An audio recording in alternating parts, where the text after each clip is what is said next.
Today I will attempt to teach you the art of the Baigas. Hi, I'm Harshi and I teach and preach art for living. And today I'm going to teach you how to recreate this beautiful painting called the Mahua tree and the blue snake by Jodhaiya Bai Baiga, and in the process introduce you to their philosophies and enable you to create your own Baiga style paintings.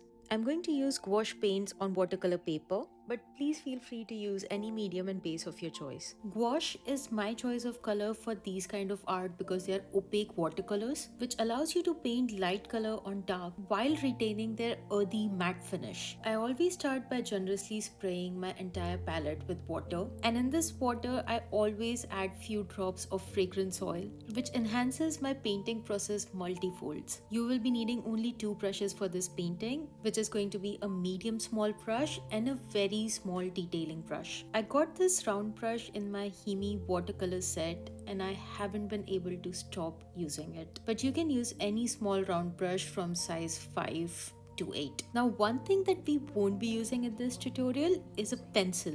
We are gonna dive straight into the painting without any undersketch, and each stroke is going to be more intuitive than pre-planned. I have attached a picture of this painting in my description if you want to download it for reference. For my reference, I have added tape on all four sides to create a boundary, but you can eyeball it as well. This painting is going to be made in multiple layers, and the first layer that we are going to work on is going to be the bark and the branches. Secret to the perfect lines in the first go is to prepare your color very well before you start painting. Make sure that your color is consistent and you remove any and all lumps. Your prepared color should feel like a melted ice cream, so use your brush as a dropper and add as much water you need to get to that consistency. Make sure you keep your brush parallel to your palette and not perpendicular when you're taking color off, and you can just roll your brush like this to get a pointy tip. Now, before we get to the actual painting, we will do some brush exercises to build confidence. Because in this process, once you make a mark, it's gonna stay. You want to hold your brush like a pencil or a pen, just like this. I know it feels fancy to hold it like a wand, but trust me, just hold it from here so you've got more control. Also, your pinky is going to sit on your surface, so make sure it is nice and clean, and that is going to give you more control while you're painting. And then, keeping your brush really perpendicular with zero pressure, start making your marks. Try making marks with different pressure, angles, and curves to familiarize yourself with the brush and the pigment. And now that you're feeling more confident with your brush and the pigment, we will start making our tree one branch at a time. We're gonna start with the main trunk by making its outline and just following basic rules of nature, like each branch that comes out is thinner than the previous one. And when you're drawing them, try to have a loose hand. You want a natural flow to your branches. And while you're painting, as soon as you see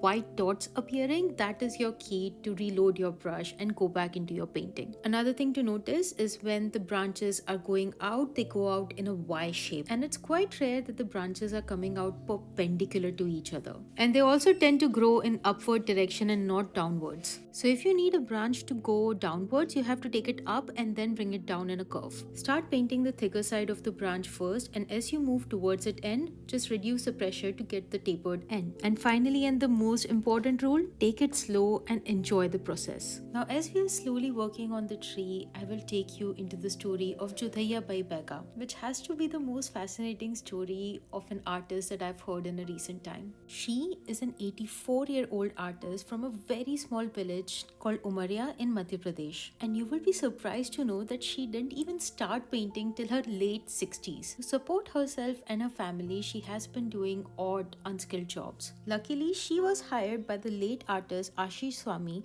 not as an artist but as a labor in his new studio. She used to do all the odd jobs around the studio until one day Ashish asked her to decorate the front facade and gave her complete freedom to do whatever she liked, or how it has been done in her village. Jodhaiya Bai did it with whole heart and created her Baiga motif that their tribe was taught by goddess Mawai herself. You see, Baiga tribe have been living harmoniously with the nature in the jungle for centuries, taking only what they need and always giving back. And pleased by their conduct, their goddess gave them the gift of art. Ashish was struck by her confident strokes and beautiful compositions, and in that moment she was discovered as an artist. He then went on to train her and other women and men from her tribes with contemporary tools and colors. Jodhaiya Bai found her passion at a late age of 69 and went on to become one of the most celebrated artists in India. She was able to put her tribe on the map with her art and receive various national awards for her service. Her tribe is thriving today as a result of that serendipitous interaction between Jodhaiya Bai and Ashish Swamiji. Her story teaches us to not lose hope regardless of our circumstances or our age.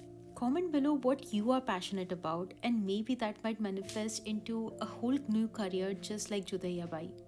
And now that we have our tree and branches in place, we will move on to adding more details like the leaves and the flowers. There are a few things that you need to consider before switching colors. The first is make sure that your brush is completely clean. You should also ensure that your previous layer is completely dried before you add a new one. Prep and prepare enough colors so you do not run out in between of your painting. And just like we did with our brown color, practice on your rough paper first before putting it on your painting. Painting the leaves are going to be a repetitive and meditative process. You have to keep your brush with zero pressure and use the pointy tip to create tapering edges on both the sides just like this. So you're going to place, press and very slowly release. In case if you're not comfortable doing this, you can also create a shape of the leaf and just fill it in. When it comes to art, there's never just one way of doing things.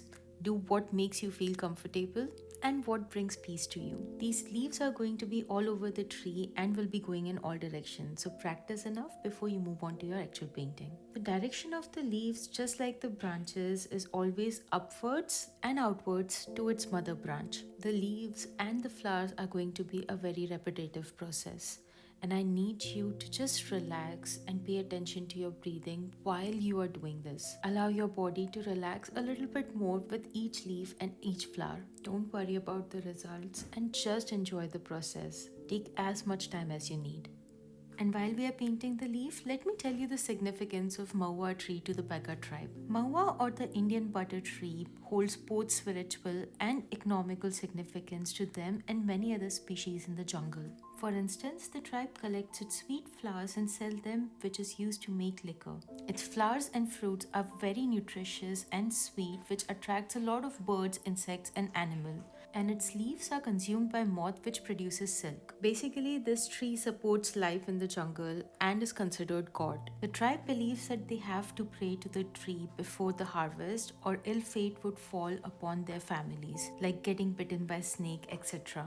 I think this painting is a depiction of such custom, and the deflecting snake is like a symbolism of the protection by the tree.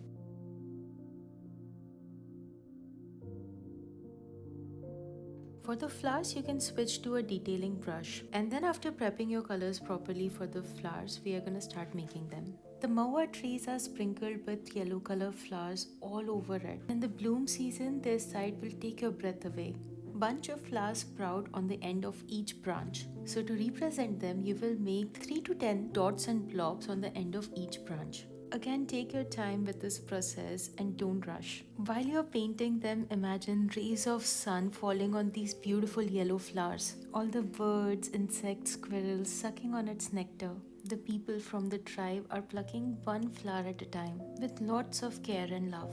And now that we have our flowers and leaves in place, we will add more vivid characters like the snake and the human and all the birds and animals. And because some of these characters are going to be overlaid on top of our existing layers, we have to make sure that the color that we are mixing for them is slightly thicker than the previous ones. The good news is Baiga art is not about precision and recreating reality as we see them. It is more about painting what we feel and how we imagine things. You probably will never see a blue snake or people roaming in the jungle, but your imagination is a whole another world where symbolism, choice and brightness can take front seat. A few things that you need to consider when you're painting on top of an existing layer.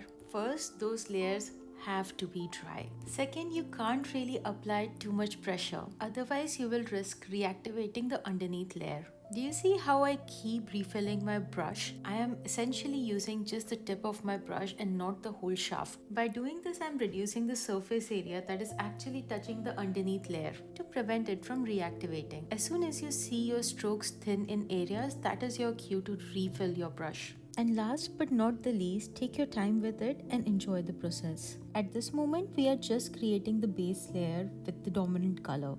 All the details and patterns we will add on top of our characters later when our color is dry. Keep referring to the main image and copy the shapes and pattern one character at a time. Traditionally, Baiga artists made their own paint using soil and herbs that they found in forest.